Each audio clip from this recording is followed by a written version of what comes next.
तो दोस्तों आज से 1 या 2 साल के अंदर सिक्के से भी मतलब कॉइन से भी ज़्यादा कीमती होने वाला है नोट का कीमत, खास करके पुराने नोट का कीमत। आज का ये वीडियो थोड़ा सा अलग होने वाला है दोस्तों, लेकिन सभी कलेक्टर्स के लिए, नए पुराने सभी कलेक्टर्स के लिए बहुत ही इम्पोर्टेंट होने वाला है। तो उन सभी कलेक्टर्स को मेरा ये रिक्वेस्ट है, वीडियो को एंड तक पूरा देखें और जो मैं कहने जा रहा हूँ प्लीज़ ध्यान से सुने।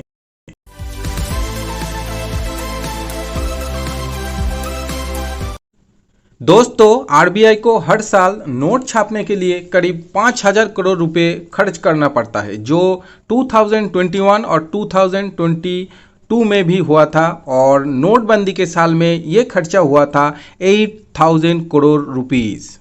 और आरबीआई ने खुद 2022 फिनेंशियल ईयर में ये कहा है 79,669 पीसेस 500 रुपीज़ के फेक नोट मतलब जाली नोट पकड़ा जा चुका है। अब दोस्तों नोटबंदी से लेकर कोरोना पैंडेमिक के साल के अंदर भारत डिजिटल ट्रांजैक्शन में सक्सेसफुली आगे बढ़ चुका है। और दोस्तों ये जानकर शायद आप चौंक जाएंगे, शॉक्ड हो जाएंगे कि 2020 और 2021 में हमारे भारत में कितने पैसे का, कितने रुपए का डिजिटल ट्रांजैक्शन हुआ था। अगर आप नहीं जानते हैं तो दोस्तों मैं आपको बताता हूँ, ध्यान से सुनिए। 3,021 lakh crore rupees digital transaction हुआ था 2020 और 2021 में, मतलब एक साल में डिजिटल ट्रांजैक्शन हुआ था हमारे भारत में 3,021 लाख करोड़ रुपीस। दोस्तों 3,021 करोड़ नहीं, 3,021 लाख करोड़ रुपीस। और इस साल मतलब 2022 में अप्रैल से लेकर जुलाई तक ये 3 महीने में डिजिटल ट्रांजैक्शन हुआ था 3,000 करोड़ रुपीस। दोस्तों सिर्फ 3 महीने में डिजिटल ट्रांजैक्शन हुआ है हमारे भारत में 3,000 करोड़ रुपीस। तो दोस्तों शायद आप ये सोच रहे होंगे कि इसके साथ नोट का जो कीमत है 1-2 साल में कैसे बढ़ेगा दोस्तों। तो दोस्तों ध्यान से सुनिए, असली जो न्यूज़ है वो तो अभी बाकी है। अब आरबीआई ने एक फैसला लिया है। आरबीआई ने जल्द ही डिजिटल करेंसी का एक पायलट प्रोजेक्ट लॉन्च करने जा रहा है और इसके लिए 4 बैंक को चुना गया है। इस पायलट प्रोजेक्ट का जो नाम है वो है ई रूपी। जी हाँ दोस्तों, आप रूपी सिंबल के साथ आपको एक ई देखने को मिलेगा। इसका मतलब है दोस्तों नोट का विकल्प आ रहा है, कॉइन का नहीं, नोट का विकल्प आ रहा है और हमारा रुपया अब ई रुपया होने वाला है, मतलब डिजिटल होने वाला है। अभी आप और हम बैंक में जाके या फिर एटीएम से जो हरे हरे नोट निकलते हैं दोस्तों, शायद 1-2 साल में ये नहीं रहेगा। अब दोस्तों सोचिए क्या क्या होने वाला है। सबसे पहले नोट का छपाई जो अभी होता है 5,000 करोड़ 8,000 करोड़ जो लगता है साल में, ये नोट का छपाई बहुत बहुत कम हो जाएगा। मतलब आप बैंक जाएंगे और बैंक से जो नोट आपको देते हैं आपसे वो नहीं होगा। आपके मोबाइल में ही जो पैसा है, जितना पैसा आप विथड्रॉल करना चाहते हैं वो पैसा आपके मोबाइल में ही भेज दिया जाएगा। और इसीलिए भारत सरकार आरबीआई ला रहा है ई रूपी दोस्तों। और इसका और भी बहुत सारे फ़ायदे हैं, नुकसान से ज़्यादा फ़ायदा सबसे ज़्यादा है। सबसे पहला जो फ़ायदा है, ये जो कुछ लोग होते हैं, जो मंत्री संतरी होते हैं, जो लोग बड़े बड़े बहुत सारे पैसे 100 करोड़ 200 करोड़ 500 करोड़ 1,000 करोड़ रुपए जो घर में छुपा के रखते हैं, उसका दिन दोस्तों ख़त्म हो जाएगा। साफ साफ ये मालूम चलेगा आपका पैसा कहाँ जा रहा है, कहाँ पर जा रहा है। ये जो टेररिज्म का जो फंडिंग होता है दोस्तों, ये भी ख़त्म हो जाएगा, क्योंकि दोस्तों साफ साफ ये मालूम पड़ेगा कि ये करेंसी, आपका जो डिजिटल करेंसी, आपका जो पैसा है, आपके मोबाइल से, आपके लैपटॉप से, आपके कंप्यूटर से किस अकाउंट में, कहाँ पर, किस देश में, कौन सी संस्था पर जा रहा है। तो दोस्तों ये एक बहुत बड़ा फ़ायदा है। कालाधन की जो बात है दोस्तों, इसका झंझट भी ख़त्म हो जाएगा। कोई भी नेता हो, मंत्री हो, ये साफ साफ मालूम होगा कि किसके अकाउंट से कहाँ पर कितना पैसा जा रहा है दोस्तों। तो ये एक बहुत बड़ा फ़ायदा है। दूसरा जो फ़ायदा है दोस्तों, गवर्नमेंट को पैसा छापने की ज़रूरत नहीं पड़ेगा। अभी जैसे दोस्तों यूएई में होता है दोस्तों, आप अगर बैंक में जाएंगे तो अगर 10,000 रुपीज़ अगर आप बैंक से विड्रॉल करना चाहते हैं, बहुत सारे ऐसे देश है दोस्तों, 10,000 रुपीज़ आप अगर विड्रॉल करना चाहते हैं तो आपको 5,000 या फिर 2,000 कैश में देगा और बाकी 5,000 या फिर 8,000 आपको मोबाइल में भेज दिया जाएगा। आप उसी से आप दूसरों को पेमेंट कर पाएंगे और बाकी जो अगर कुछ परचेस करना है उसी से मोबाइल से ही आप परचेस कर पाएंगे दोस्तों।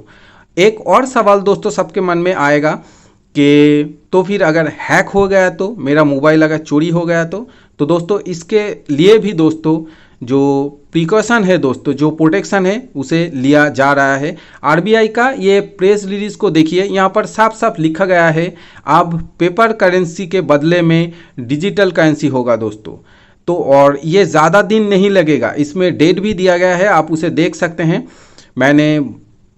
मैं डेट नहीं आपको बोल रहा हूँ, लेकिन यहाँ पर आप देख सकते हैं डेट दिया गया है। और दोस्तों ये 1-2 साल में होगा। अब दोस्तों इसके साथ कॉइन से भी ज़्यादा कीमती होगा नोट, ये जो मैंने कहा है। ये क्यों होगा दोस्तों? अब दोस्तों कॉइन का छपाई, कॉइन के बारे में कुछ नहीं कहा गया है, कॉइन जैसे मिंट होता है वैसे ही मिंट होगा। अब दोस्तों अगर नोट का छपाई अगर कम हो जाएगा तो क्या होगा, पुराने जो नोट है, नए नोट की बात मैं नहीं कर रहा हूँ, पुराने जो नोट है वो नोट, उस नोट का कीमत और भी ज़्यादा होगा। और ऐसा अगर चलता रहेगा दोस्तों तो 1 या 2 जनरेशन मतलब 5 या 10 साल बाद के जो लड़के लड़की मतलब जो जिनका बचपन होगा दोस्तों, जो अभी जो छोटे हैं तो उनको शायद नोट ही देखने को नसीब नहीं होगा कि नोट मतलब करेंसी, पेपर करेंसी क्या होता है, शायद म्यूजियम में जाके उनको देखना पड़ेगा। तो दोस्तों इसी हिसाब से मैंने ये कहा कि कॉइन से भी ज़्यादा कीमती होने वाला है नोट, और दोस्तों उससे भी ज़्यादा कीमती होगा जो पुराने नोट है। जो पुराने नोट मतलब जो ट्रैक्टर वाला 5 रुपीज़ नोट, ऐसा नहीं दोस्तों, जो डैम इशू 100 रुपीज़ नोट, पुराने जो नोट है दोस्तों, ब्लैक वाला जो 10 रुपीज़ नोट है दोस्तों, या फिर पीकॉक वाला जो 10 रुपीज़ नोट, वो तो अभी भी कीमती है। तो दोस्तों वो बाद में 1-2 साल में और भी कीमती होगा। और दोस्तों ये चालू कर चुका है दोस्तों, आरबीआई की तरफ से ये चालू हो चुका है। सेंट्रल बैंक CBDC मतलब सेंट्रल बैंक डिजिटल करेंसी चालू हो चुका है दोस्तों। और ये ज़्यादा न्यूज़ में नहीं दिखाया गया है क्योंकि दोस्तों सबके अंदर क्या होता है, एक डर सा बैठ जाएगा कि अगर ऐसा नहीं, अगर नोट ही नहीं होगा, बैंक अगर नोट नहीं देगा तो फिर हम क्या करेंगे। तो दोस्तों धीरे धीरे आहिस्ते आहिस्ते ये सब होगा और मेरे ख्याल से फ़ायदा ज़्यादा है। और दोस्तों एक और बात देखिए, अगर डिजिटल करेंसी होता है तो एक और भी बात हो सकता है, गवर्नमेंट को नोट छापने के लिए पैसा खर्च नहीं करना पड़ेगा। तो जो दोस्तों बैंक जो इंटरेस्ट देता है वो इंटरेस्ट रेट भी ज़्यादा हो सकता है मेरे ख्याल से। मैं ज़्यादा जानता नहीं हूँ लेकिन मुझे ऐसा लगता है, क्योंकि आपको तो नोट छापना नहीं पड़ रहा है, और अगर आप छप रहे हैं तो आप बहुत कम छप रहे हैं।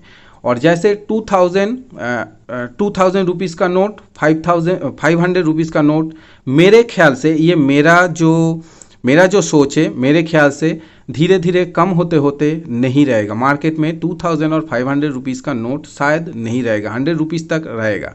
अब कोई भी नेता हो, मंत्री हो, अब 50 रुपये के, 100 रुपीज़ के कितना नोट रखो, आपको एक ट्रक भर के फिर रखना पड़ेगा। तो दोस्तों इसी कारण से तो ये तो एक अलग सी बात है। तो इससे दोस्तों आप और हम जो जैसे कलेक्टर हैं, तो कलेक्टर को भी थोड़ा फ़ायदा है, थोड़ा नहीं बहुत सारा फ़ायदा है। अभी से अगर आप पुराने जो नोट है उसे आप कलेक्ट करने लगे बहुत ही अच्छे कंडीशन में, तो आपको फ्यूचर में बहुत ही ज़्यादा दोस्तों मतलब बहुत ही ज़्यादा रिटर्न आपको मिलेगा, बहुत ही ज़्यादा फ़ायदा होगा। क्योंकि दोस्तों जितना भी आगे दिन जाएगा, जितना भी डिजिटल होगा, धीरे धीरे एक आदत सी पड़ जाएगी सबको, तो नोट कलेक्शन में ही रहेगा सबके, और शायद म्यूज़ियम में भी रहेगा। तो दोस्तों आज का ये वीडियो थोड़ा सा अलग है और मेरा जो सोच है मैंने कहा, अगर आपने ये न्यूज़ को देखा है तो कमेंट में ज़रूर मुझसे कहिए, और आपका क्या सोच है, आपका क्या सोचना है, तो ये भी आप मुझसे कमेंट करके ज़रूर मुझसे शेयर कीजिए दोस्तों, मुझे बहुत ही अच्छा लगेगा। तो दोस्तों मिलेंगे नेक्स्ट वीडियो में, तब तक के लिए जय हिंद।